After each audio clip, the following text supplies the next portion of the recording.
Have you ever paused in the middle of life's relentless rush and asked yourself, is there any way to find true peace? Have you ever felt like your mind is a battlefield, constantly torn between what you want to do and what you have to do? We crave a steady, unshakable inner life, yet we're swept away by storms of worry, pressure, and the non-stop judgment from the world outside.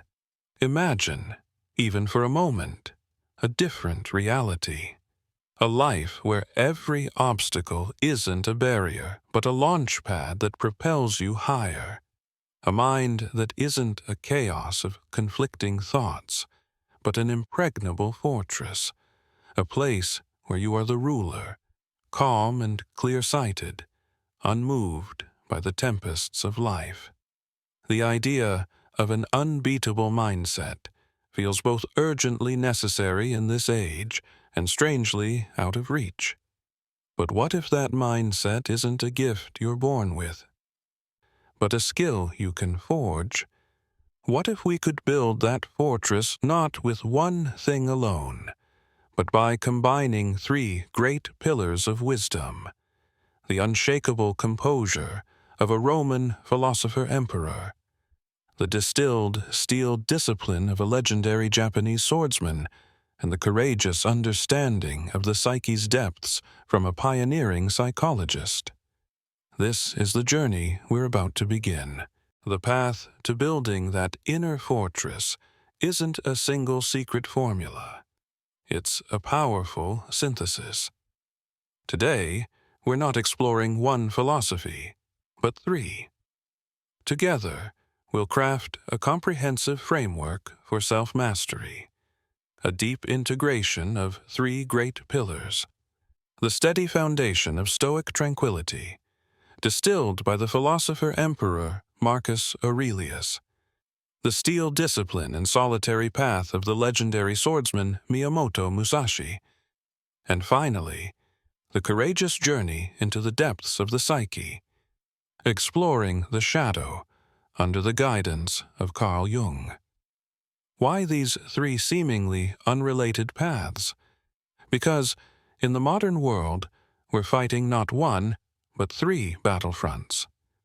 First, we're under assault from outer chaos, events beyond our control, market volatility, other people's judgments, and the non-stop stream of negative news.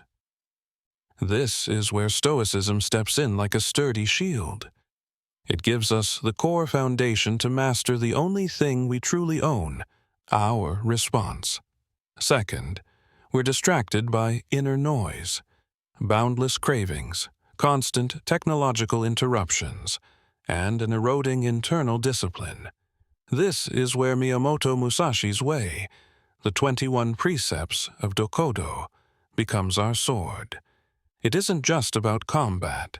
It's about a life of self-possession, integrity, and unswerving focus on what truly matters. And finally, perhaps the most dangerous front, we're quietly sabotaged by hidden enemies, the parts of ourselves we deny, the unconscious patterns that steer our behavior. Carl Jung and the practice of shadow work become our map. It invites us into the darkness not to be consumed by it, but to discover wholeness and real strength. In today's turbulent, high-pressure world, these teachings are more relevant than ever. This video isn't a dry theoretical lecture. It's a detailed blueprint. Together, we'll break down the core principles of each pillar, uncover the real stories behind them, and most importantly, find practical ways you can start applying them today to build a steady inner life, forge an unbeatable mindset, and live a more meaningful life. To truly understand the transformative power of these ideas, we have to step back and look at the soil where they were sown, not in quiet libraries, but in the middle of life's storms. Let's turn back the clock to a mighty Roman Empire in upheaval. There, we meet Marcus Aurelius. He wasn't a reclusive scholar. He was the most powerful man in the world, a philosopher-emperor bearing the weight of war, plague, and betrayal, even from those closest to him. His classic work, Meditations, was never written for us. It was his private journal, lines of self-inquiry penned by the fire each night, a desperate and noble effort to apply Stoicism to a brutal reality. His thought was forged under pressure, a tool for preserving inner tranquility while the outer world was collapsing.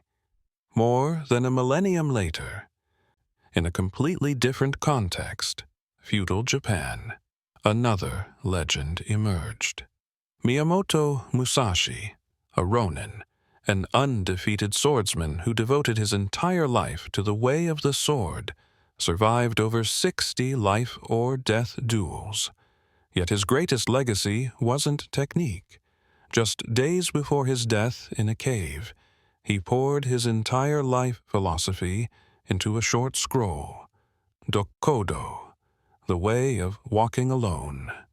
It is 21 distilled principles, forged from a life of steel discipline, absolute self-possession, and acceptance of reality. It is the path of self-mastery. And then, in the 20th century, shaken by world wars and the rise of science, a Swiss psychiatrist chose a different path. An expedition not outward into the world, but inward into the boundless depths of the human mind. That was Carl Jung. Once Freud's designated successor, Jung courageously broke away to pursue his own road, developing analytical psychology. He introduced concepts that forever changed how we understand ourselves: the collective unconscious, the archetypes, and, most importantly, the shadow. The ultimate goal in Jung's journey wasn't merely to treat symptoms, but to achieve the wholeness of the self, a process he called individuation. 3 people, 3 eras, 3 utterly different settings, an empire, a duel, a consulting room, yet they shared a single aim: to seek truth, to face reality, and to answer the timeless question: how do we live a meaningful life and master ourselves? The first pillar and the firmest foundation of an unbeatable mindset is Stoic philosophy. The essence of this ancient school is not emotional suppression or a cold, stoic attitude as we often misunderstand it. On the contrary, Stoicism is a profoundly practical system designed to free us from unnecessary suffering. Its foundation rests on a single, liberating truth. It's not external events that unsettle us, but our judgments, our reactions to them. As Epictetus, one of the great Stoic philosophers, said, "Men are disturbed not by things, but by the views which they take of them." This is the key to inner freedom. Instead of trying to change the outer world, chaotic and beyond our control, Stoicism invites us to turn inward and focus all our energy on the only thing we can truly master: our mind, our judgments, and our actions.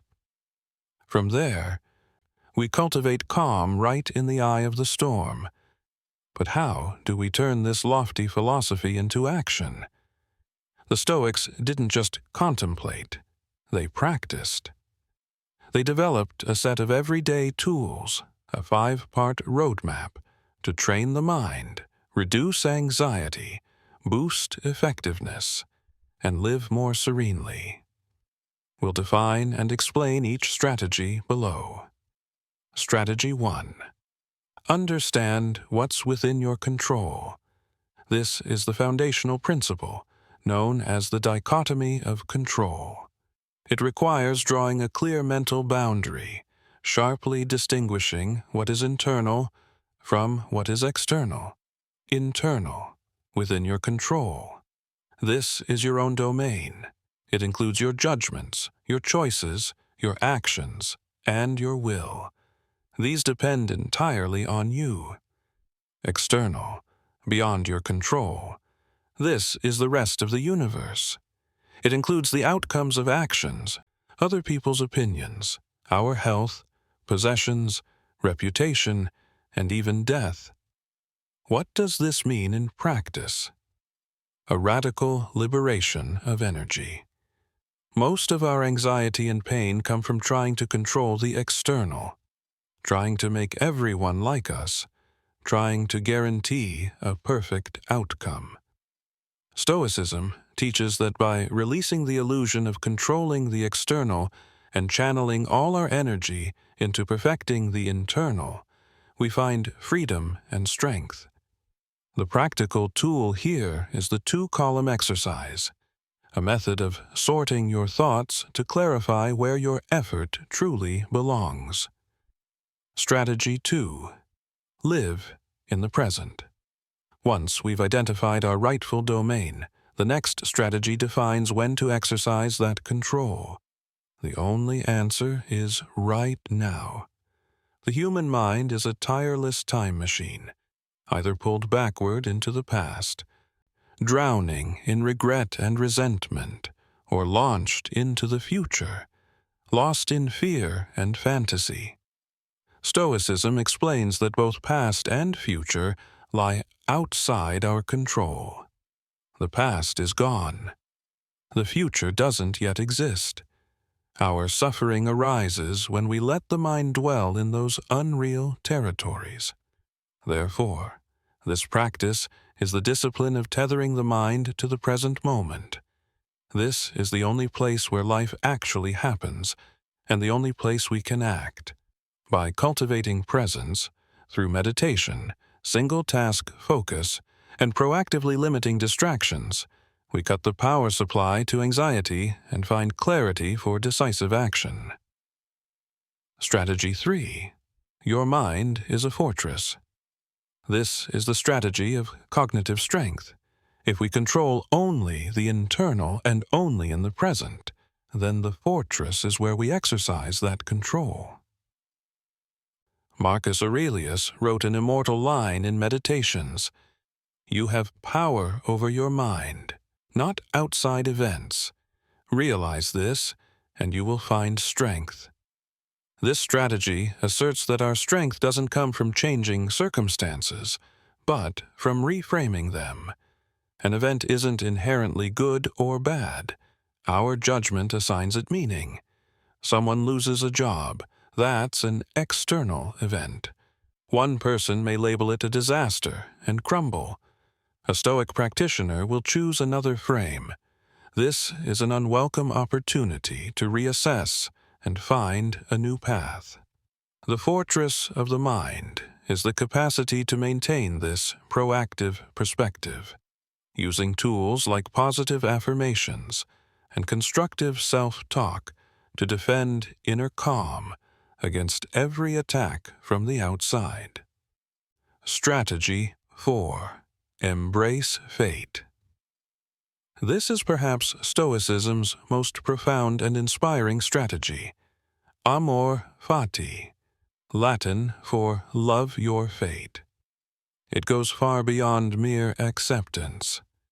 Acceptance can still imply passive endurance, but to love is an active embrace. This strategy holds that we not only accept what happens, we will it to happen exactly as it did. Why? Because we trust a larger order. We understand that resisting reality is the root of suffering. When facing a blow, illness, loss, instead of crying, "Why me?" the practitioner of Amor fati says, "This happened, and it's a necessary part of my path. I will learn from it and turn it into fuel." This is ultimate transmutation, converting resistance into peace and purposeful action. The core practice tool here is journaling. using probing questions to reinterpret events and discover meaning within adversity. Strategy 5. Simplify desires. Do less, better. The final strategy addresses the source of distraction: unchecked desires.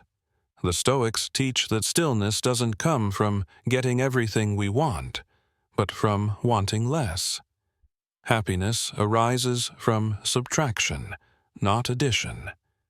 Every desire, to be approved of, to possess more, to be liked, becomes a chain that binds us to the external, making us vulnerable and eroding self-possession.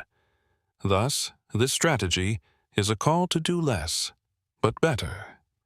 It demands we ruthlessly prioritize what truly aligns with our core values, the internal, and courageously eliminate the rest. It defines a life of intention, where we clear a minimalist schedule, learn to set boundaries, delegate, and most importantly, make time for rest, not as laziness, but as an essential part of maintaining the mind's fortress. It is a pursuit of quality over quantity, depth over breadth. These definitions are powerful, but they'll remain theory without practice. So, how do we actually train these strategies in everyday life? Let's start with strategy 1. Understand what's within your control. The tool here is the 2-column exercise. Next time you feel overwhelmed, for example, before an important presentation, take a sheet of paper and draw a line down the middle. Column 1, beyond your control. List everything you're worried about that you can't change. The audience's reactions. A projector malfunction. Your boss's opinion of the final outcome. Column 2, within your control. Now, list what you can do. My preparation. The quality of my slides. Arriving 30 minutes early to test the equipment. My breathing as I step on stage. Immediately, you'll feel a shift. You consciously pull energy out of column 1, where it only generates useless anxiety, and pour all your focus into column 2. This is where your power resides. Next, strategy 2. Live in the present. How do you tether the mind? Start with micro actions. When you drink your morning coffee, just drink coffee. Don't scroll your phone. Don't plan the meeting. Feel the warmth in your palms. Inhale the aroma. Taste the gentle bitterness. This is the practice of single tasking. Meditation, even just 5 minutes each morning, is gym training for the mind, helping you notice when thoughts drift and gently bring them back. By proactively limiting distractions, turning off notifications, setting fixed times for email, you reclaim each present moment, the only place where life actually happens. Strategy 3. Your mind is a fortress. This is the master art of reframing. Imagine you get laid off. The default reaction, frame 1, is, "This is a disaster. I'm a failure." Emotions follow despair, anger. But the fortress is your ability to pause and deliberately choose another frame, frame 2. This is painful, but it's an unwelcome opportunity to reassess my career path.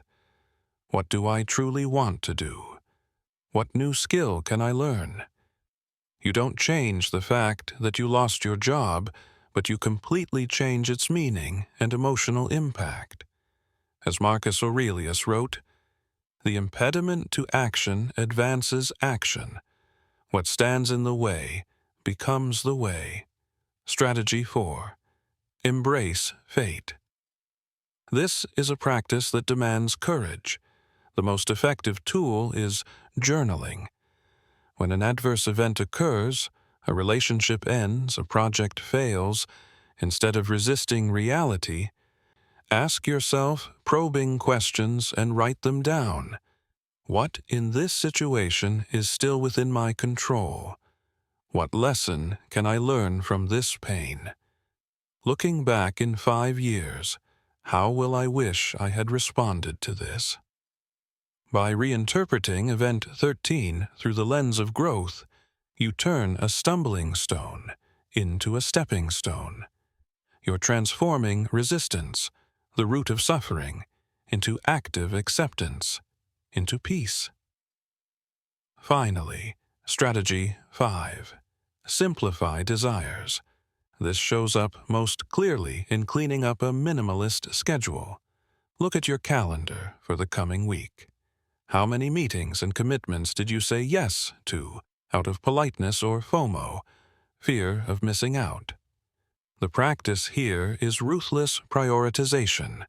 Learn to say no politely yet firmly to anything that doesn't serve your core values.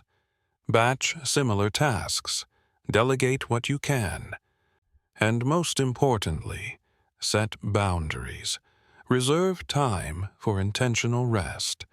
By doing less but better, you not only increase effectiveness, but also discover a profound stillness that comes from a life not crushed under unnecessary desires and busyness. If Stoic philosophy is the sturdy shield that teaches us how to build an inner fortress to defend against outer chaos, then the second pillar is the sword. It forges inner discipline, razor-sharp focus, and an unbreakable spirit of self-reliance. We now turn to the way of Miyamoto Musashi. Musashi, Japan's legendary undefeated swordsman, distilled his entire life philosophy not at the height of fame, but in his final days, alone in the cave of Reigando. That work is Dokkōdō, or the way of walking alone. This isn't a dense philosophical treatise. It is 21 condensed, blade-sharp principles, written as a map for living an independent, upright life and achieving self-mastery. In a modern world flooded with distractions, conformity pressure, and the noise of the crowd, the spirit of Dokkōdō is more urgent than ever. Accept reality, train with iron discipline, and find strength through self-reliance. To understand this way, we won't simply list principles. We'll go deep into the 4 core pillars of thought that these 21 precepts define. 1. Accept reality and release desire. The first core of Dokkōdō is radical acceptance of reality. His first precept is, accept everything just the way it is. This resonates powerfully with Stoicism, but Musashi pushes it further into daily discipline. He teaches that inner freedom comes from releasing attachment. That's his 5th precept. Be detached from desire your whole life long. This is not asceticism. It's strategic liberation. He teaches us to detach our happiness from having to have anything. When your happiness no longer depends on an outcome, an object, or a compliment, nothing can shake you. This release includes, do not seek pleasure for its own sake, a profound wake-up call for our age of instant gratification. By refusing to chase subtle desires like pursue the taste of good food or hold on to unneeded possessions, we create a light inner life, a mind unscattered by chasing the fleeting. 2. Emotional discipline and objectivity. If Stoicism helps us reframe emotions, Dokkōdō demands that we rise above them. Musashi warns in the 3rd precept, do not depend on a partial feeling. Passing emotions, anger, infatuation, sadness, or excitement are not reliable compasses for major decisions. They are local feelings, not reflections of the whole truth. He specifically emphasizes, don't be guided by lust or love. This doesn't mean Musashi is emotionless. It means he understands these intense states can cloud judgment and pull us off the way. Sound decisions must arise from wakefulness, not from impulsive emotion. This discipline extends to actively eliminating toxic states. Do not envy, do not complain or resent, and accept separation as a natural part of life. Musashi teaches us to redirect energy away from reacting to others and toward the total cultivation of our own capability. 3. Humility and pragmatism. A striking paradox in the thought of an undefeated warrior is deep humility and hard-headed practicality. Precept 4 is a lesson for our ego. Think lightly of yourself and deeply of the world. In a culture obsessed with personal branding, Musashi reminds us to humble the ego, reduce its self-importance, and instead widen our lens to care about our impact on the world around us. This humility leads to pragmatism. He romanticizes nothing. Precept 16. Don't collect weapons or practice with weapons beyond what is useful. In the information age, our weapons are skills, tools, and knowledge. This precept warns us against burdensome, scattershot accumulation. Focus only on what truly serves the mission. Similarly, don't hoard goods or fuss about your old age. Real security comes from inner capability, not stockpiled possessions. 4. Independence and absolute honor. Ultimately, Dokkōdō is the way of independence and honor.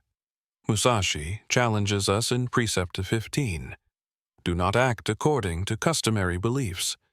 He demands independent thinking, discovering your own way and walking it bravely, even if you must walk alone. To do that, we must face the greatest fear. Do not fear death. When we accept impermanence, we dare to live on purpose and prioritize what matters. Honor is the living legacy. Precept 19. Respect the gods and Buddhas, but do not depend on them. This is the ultimate self-reliance. Revere faith, but own your responsibility to act. And Precept 20. Preserve your honor. Honor is the absolute alignment of words, actions, and values, even when no one is watching. All of this is sealed by the final vow, Precept 21. Never stray from the way. It is an unwavering commitment to adapt to circumstances, yet never abandon the core of your values. Musashi's definitions are sharp and uncompromising, but they are not empty slogans. They are practical tools. Let's begin with the first pillar.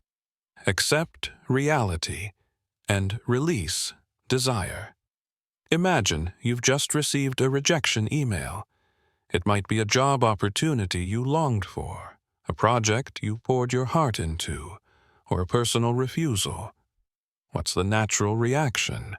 Resentment, complaints, self-torment. But Musashi's Principle 1, accept everything just the way it is, demands something different. It requires a moment of cold clarity, not, this is unfair, not, it should have, but simply, the result is no. This acceptance is not failure. It is the crucial first step.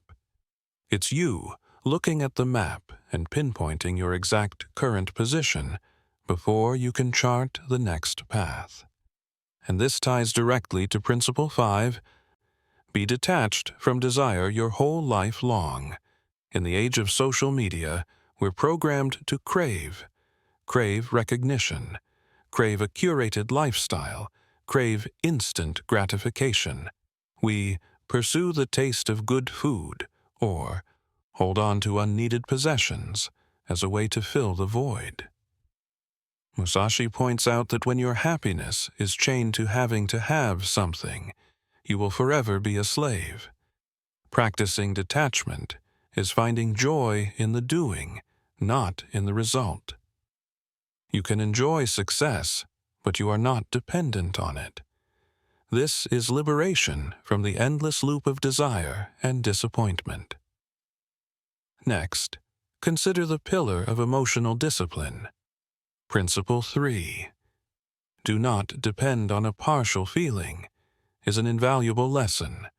You've just had a heated argument and the emotion of anger, a partial feeling, screams at you to quit your job immediately. Or you meet someone and the emotion of infatuation, a partial feeling, pushes you to make lifelong promises. Musashi warns us. He teaches us to create a pause. Stop. Let the emotional wave pass. Only then act based on long-term values, based on your way. Similarly, he asks us to proactively eliminate the toxic energy of envy. Principle 7. When you see someone succeed, don't waste your energy picking them apart. Redirect all of that energy into honing your own skills. The third pillar, humility and pragmatism, is especially fitting for our information age. Principle 4. Think lightly of yourself and deeply of the world is an antidote to the ego. In a meeting, instead of trying to prove you're the smartest person in the room, think lightly of yourself and truly listen. Think deeply of the world. What is the real problem? How is the system functioning? Your goal shifts from proving yourself to solving the problem. This pragmatism also applies to Principle 16.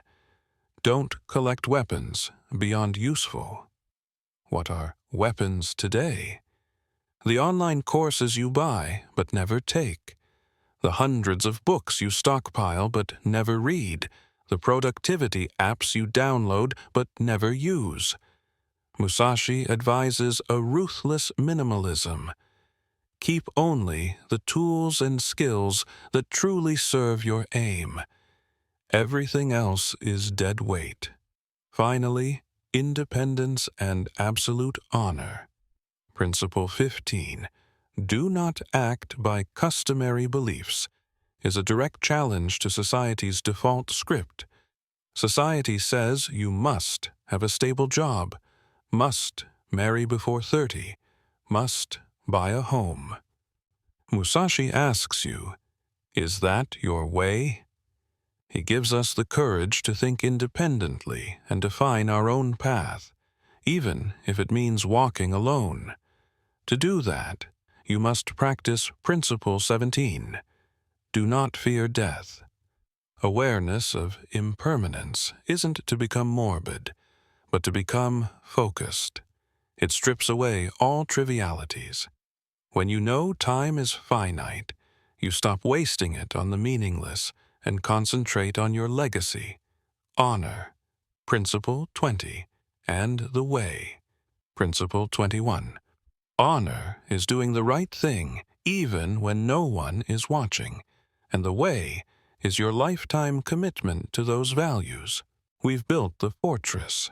Stoic philosophy has given us the sturdy shield, teaching us to master our responses amid external chaos. We've also honed the sword. Miyamoto Musashi's Dokkōdō has given us iron discipline, focus, and a straight, self-directed path. But what if the most dangerous enemy isn't outside the fortress? What if it isn't a lack of discipline, but a saboteur within, an unseen foe inside us we don't even realize exists? This is where we need the map of the pioneering Swiss psychologist, Carl Jung. To understand his legacy, we have to see how he was different. Once Freud's designated heir, Jung bravely broke away because he believed the human mind went deeper than personal trauma or repressed desire. He developed analytical psychology and introduced concepts that forever changed how we see ourselves. The collective unconscious, a shared psychological inheritance of all humanity, and the archetypes that live within it. And among those archetypes is one that all of us possess, both dangerous and essential, the shadow. So, what is the shadow? Contrary to common belief, the shadow isn't simply evil. It's far more complex. The shadow is the entire unconscious side of our personality. It's the psychological bag we carry through life, the place we throw everything we've suppressed, denied, or ignored about ourselves. It holds whatever our ego or society deems unacceptable: anger, greed, envy, selfishness, fear. But, and this is crucial, the shadow also contains gold. It contains repressed positive potential, untapped creativity, ambition we don't dare admit, inner strength we're afraid of.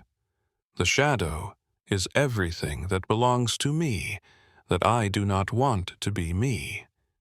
The problem is, if it's unconscious, how do we know it exists and is active? Jung explains that the shadow never sits still. It's always seeking expression. The most common way is through projection. This is a psychological defense mechanism in which we cast the traits we cannot accept in ourselves onto others. Consider this. What triggers intense irritation or even rage in you about someone else? A colleague's arrogance? A friend's laziness? Someone's weakness? Jung would say those intense, disproportionate reactions are a mirror. What aggravates you in others often echoes from your own shadow, unresolved parts of yourself. It also shows up in overreactions or recurring dreams. And most dangerously, it shows up as self-sabotage, us undermining our own lives. This is the devastating consequence of ignoring the shadow. When neglected, the shadow doesn't disappear. It grows darker, denser, and starts running us from within.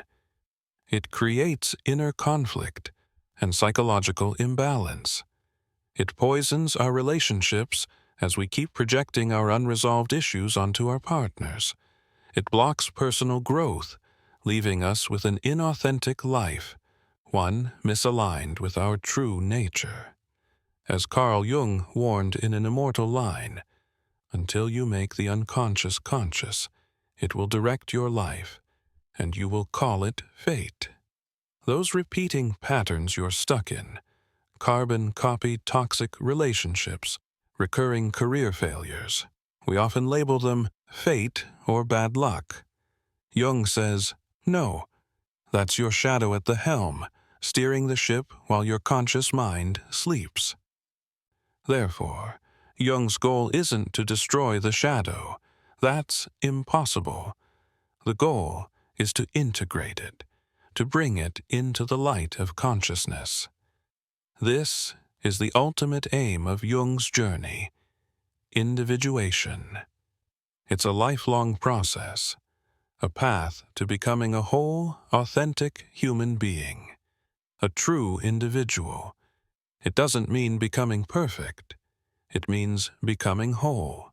Individuation is the reconciliation of the opposites within us: conscious and unconscious, light and dark, rational ego and emotional self, the masculine and the feminine within each of us.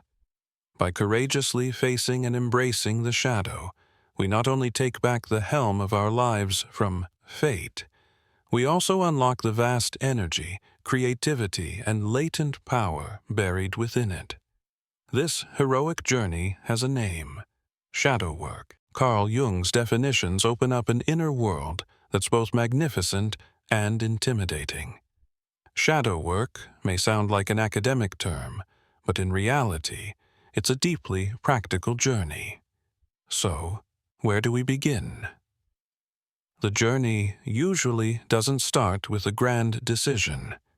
It begins with a minor discomfort, a surge of emotion you can't explain.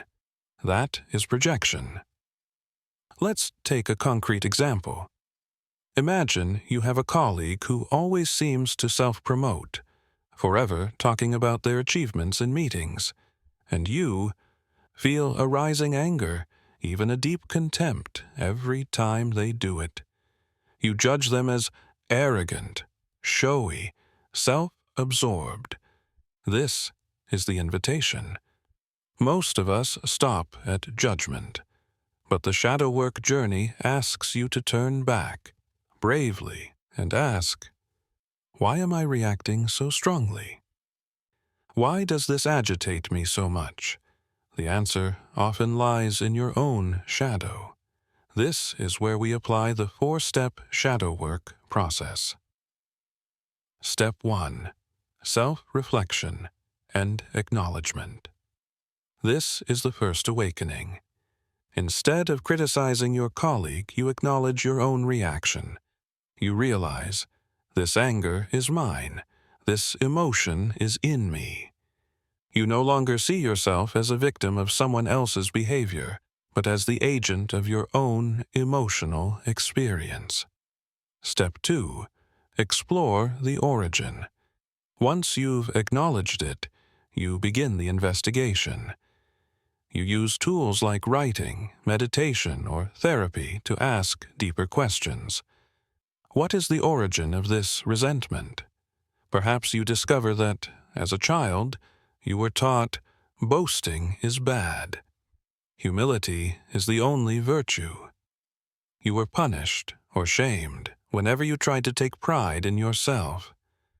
So you learned to suppress, to toss your natural ambition and desire for recognition into the shadow.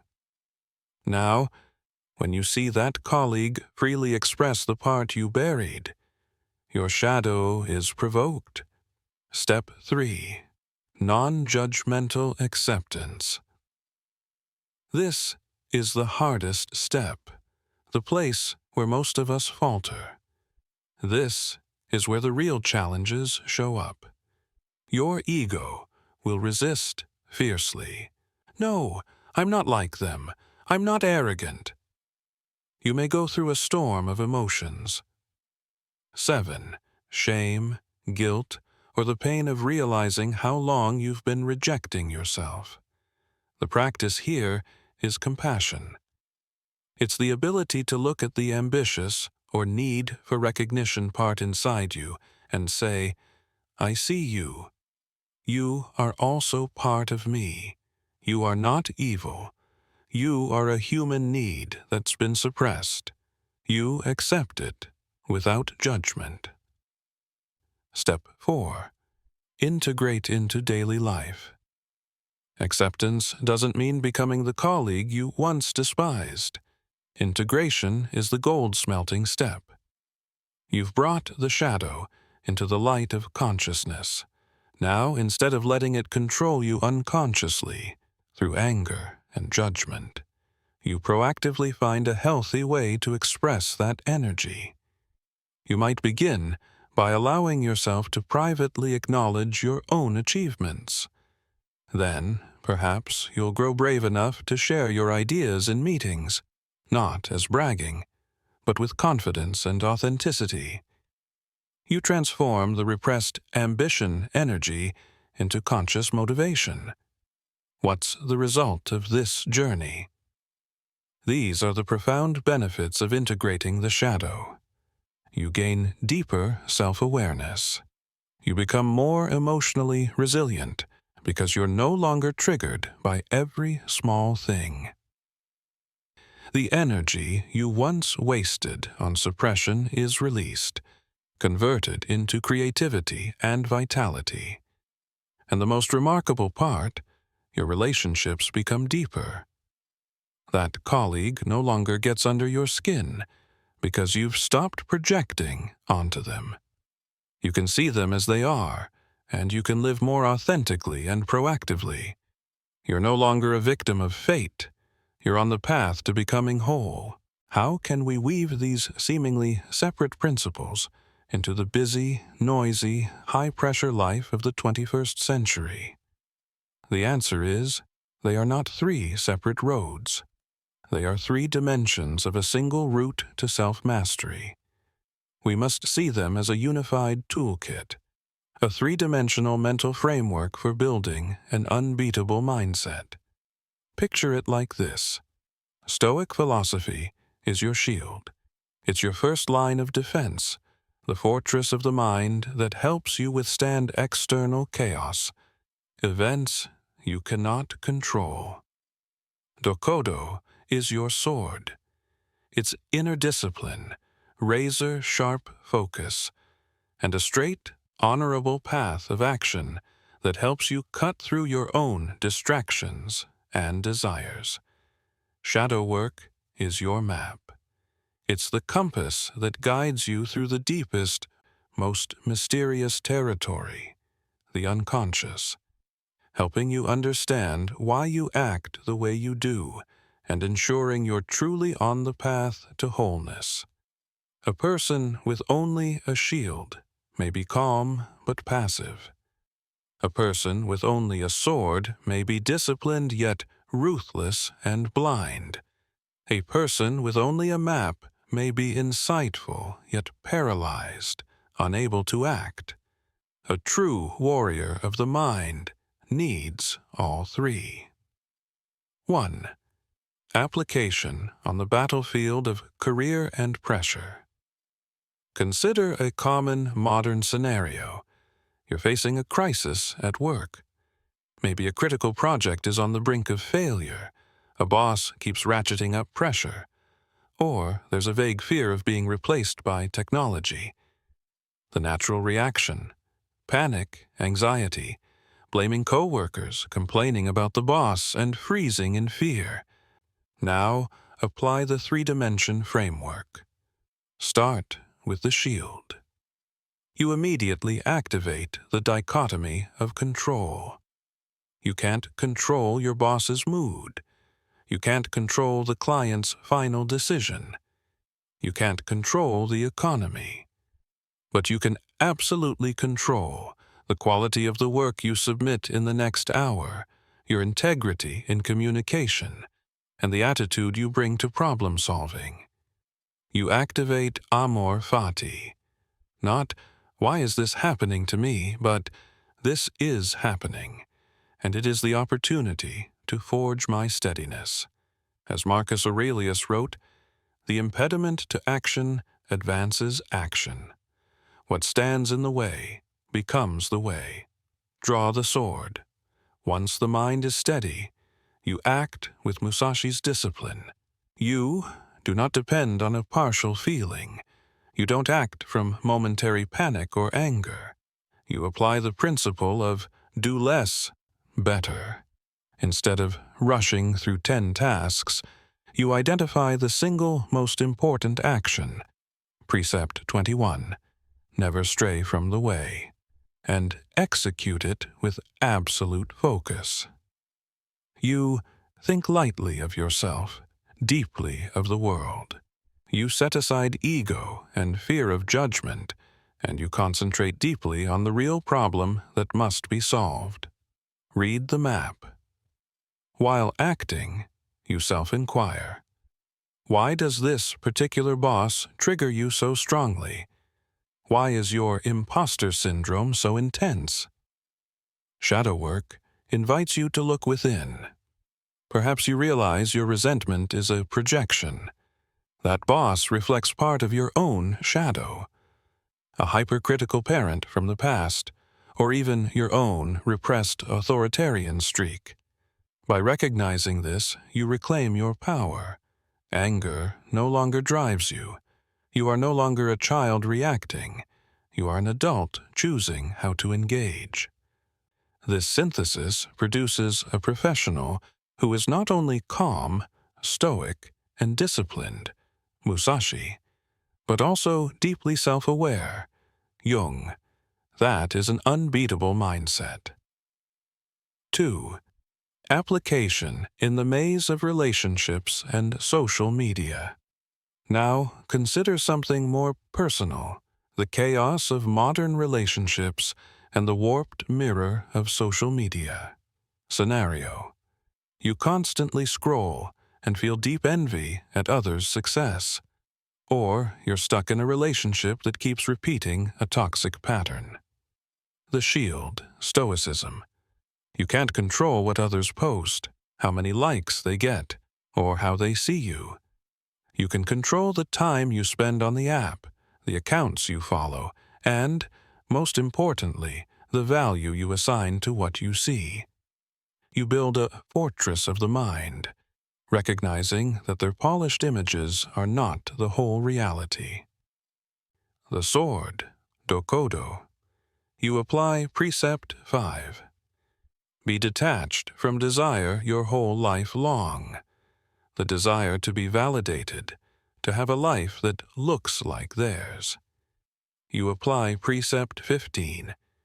Do not act by customary beliefs.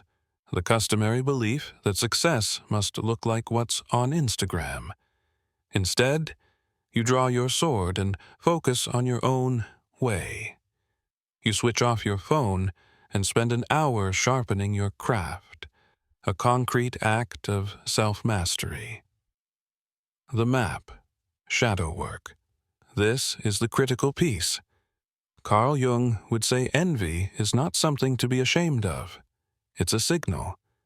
Intense envy is your shadow shouting. It's pointing precisely to your buried potential. Instead of hating that person, you ask, what is it about them that I desire? Creative freedom, physical discipline, courage to express. You have just turned toxic envy into a treasure map, guiding you to the work you need to do for yourself on the path of individuation. 3. How to start today. Concrete strategies. These ideas may sound grand, but the greatest journeys begin with small, sustainable steps. You don't need to become a philosopher or a swordsman overnight. Try starting with 2 simple practices. Exercise 1. 3-minute sorting. Morning. Spend 3 minutes each morning before you touch your phone. Minute 1. Stoic shield. Reflect on today. What lies outside your control, e.g., a surprise meeting, traffic? Accept it first. Amor fati. What lies within your control, e.g., your attitude in that meeting, preparing a healthy lunch? Commit to executing these with excellence. Minute 2. Dokkōdō sword. Identify your way for today. What is the one most important task, MIT, aligned with your values? Commit to finishing it without distraction. Precept 21. Never stray from the way. Minute 3. Jungian map. Set an intention for self-awareness. Today, when I feel a strong negative emotion, anger, envy, fear, I will not react immediately. I will breathe, pause, and ask, what is this emotion trying to tell me about myself? Exercise 2. Integration journal. Evening. Spend 5 minutes writing. Stoic. Today, something outside my control happened. How did I choose to respond? How can I do better tomorrow? Musashi. Was I led by a partial feeling? Did I spend time on my way or waste it on the trivial? Jung. Did I notice a moment of projection? Today? Who irritated me most, and what does that reveal about my shadow? 4. A story of transformation. Integrated example. Imagine someone named Alex. Alex is a talented designer who always feels exhausted, insecure, and never enough. Alex keeps taking on extra projects to please others, feels angry when colleagues are praised, and secretly feels like an imposter. One day, Alex's biggest project collapses. The client is angry. The boss is disappointed. Alex's old reaction would be panic, partial feeling, blame the client, complaining, overwork 20 hours a day to fix it, undisciplined action, and sink into self-loathing. Instead, Alex applies the unbeatable mindset, the shield, Stoicism. Alex acknowledges, the project failed. That's a fact. The client's reaction is outside my control. My honesty and professionalism right now are within my control. Alex practices amor fati, accepting this failure as a costly lesson. The sword, Dokkōdō. Alex doesn't complain. Alex thinks lightly of self. This is not the end of Alex as a person. It's one project. Alex focuses on the way of integrity, writing a clear email, owning their part, and proposing a practical solution. The map, shadow work. Alex asks, why did I take on too much in the first place? Alex realizes the shadow holds a deep fear of rejection and a need for recognition. The imposter syndrome is the shadow whispering. Alex's envy of colleagues is projection. Alex also craves recognition, but hasn't dared to admit it.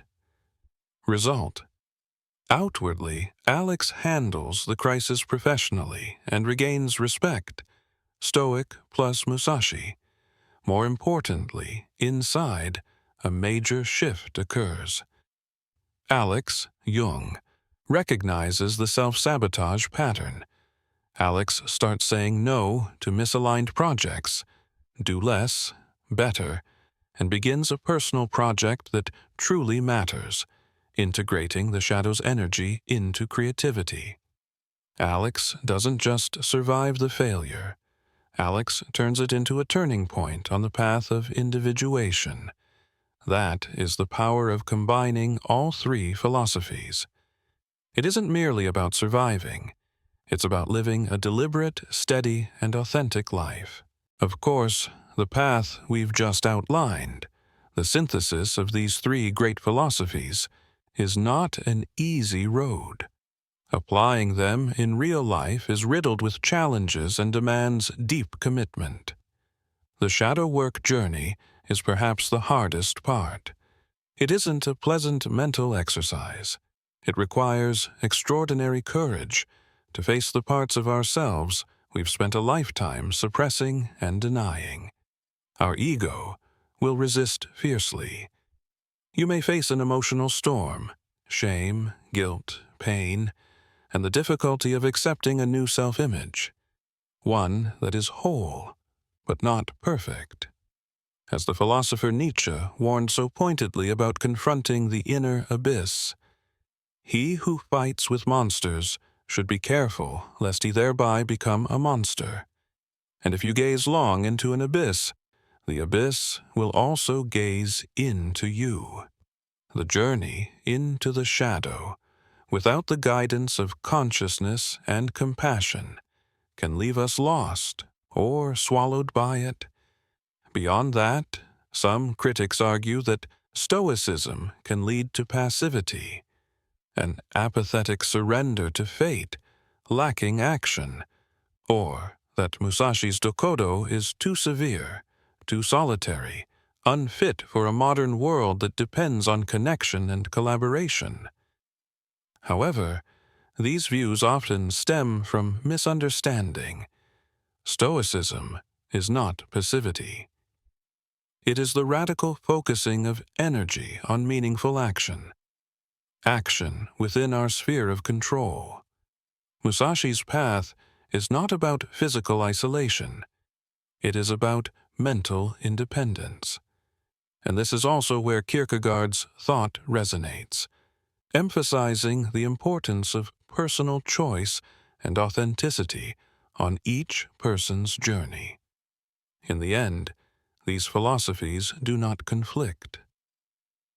They complement one another, much like Eastern thought.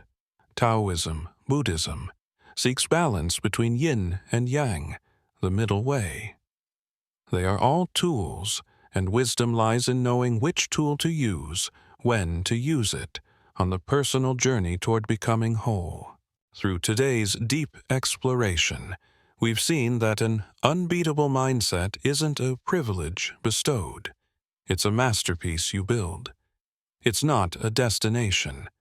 It's a lifelong practice of refinement. We've learned how to unite three great pillars. We've learned to build the fortress with Stoic philosophy, to stand steady against the external world. We've honed the sword with Musashi's Dokkōdō, to live with integrity and unshakable discipline.